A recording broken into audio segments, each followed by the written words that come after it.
Bonjour, je suis François Vito, directeur de l'unité pédagogique spécialisée du pôle C, le pôle de psychiatrie de l'enfant et de l'adolescent. Je suis arrivé en 2009 au centre hospitalier La Chartreuse, après avoir exercé plusieurs années en tant que référent du secteur enfance à la MDPH, Maison départementale des personnes handicapées, au Conseil général. Auparavant, j'exerçais en tant qu'enseignant spécialisé en collège, avec des enfants en grande difficulté scolaire, et aussi dans le milieu médico-social. Actuellement, j'encadre une équipe de 10 enseignants qui sont répartis sur les différentes antennes du pôle C. Alors 7 d'entre eux sont professeurs des écoles spécialisées, qui exercent à temps plein, et 3 sont professeurs de collège, donc du second degré, et ils effectuent 3 heures hebdomadaires. Nous sommes tous des agents de l'éducation nationale intervenant à l'hôpital dans le cadre d'une convention entre les deux ministères.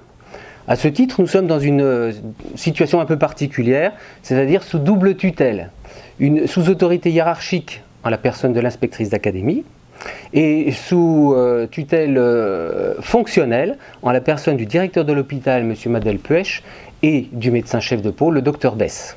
Mes fonctions sont donc multiples et variées, essentiellement axées sur la coordination.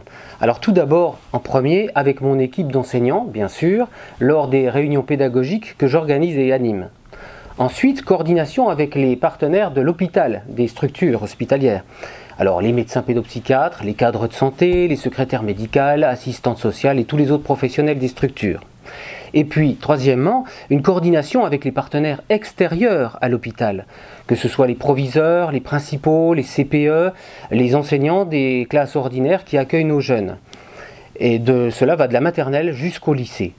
En somme, je fais des liens essentiellement téléphoniques pour donner des comptes rendus le plus exhaustifs possible afin de rendre compte précisément de la situation scolaire de chaque enfant ou jeune. Donc en gros, pour résumer, je suis l'interface entre de multiples partenaires et en même temps garant de la place de l'institution scolaire au sein de l'hôpital. Alors, les collègues de l'unité pédagogique spécialisée accueillent tous des enfants et des adolescents qui vont de 3 ans à 19 ans, qui sont en situation scolaire soit ordinaire, à temps complet, soit à temps partiel, soit en déscolarisation complète et parfois même depuis plusieurs années. Il faut savoir avant tout que tout accompagnement pédagogique est initié par le médecin pédopsychiatre de la structure de soins dans le cadre d'une prescription médicale.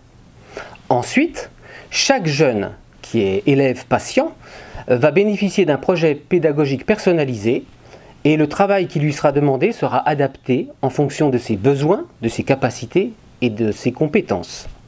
Alors le rôle des enseignants dans les structures de soins avec les jeunes, c'est tout d'abord de créer ou de restaurer le statut d'élève en redonnant confiance, en redonnant une estime de soi. C'est aussi d'accompagner les programmes scolaires.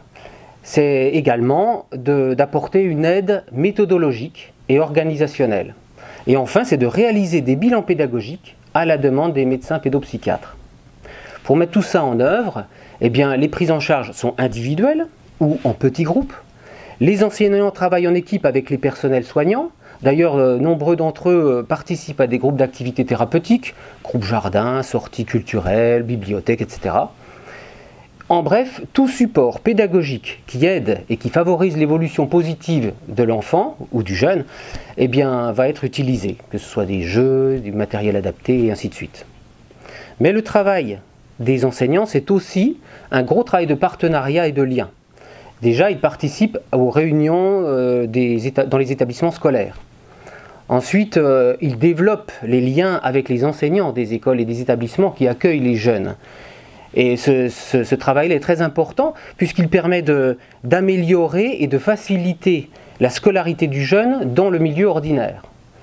Et puis évidemment, les enseignants de l'unité pédagogique participent aux travaux de réflexion qui sont menés avec les équipes de soins lors des synthèses cliniques.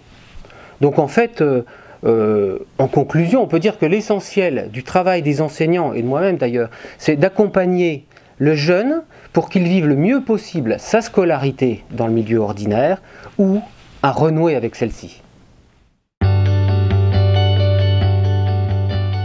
Alors avant tout, nous allons pérenniser une formation avec différentes thématiques abordées. Cette formation est assurée par le Dr Bess et elle concerne les enseignants de l'hôpital La Chartreuse, mais aussi du CHU.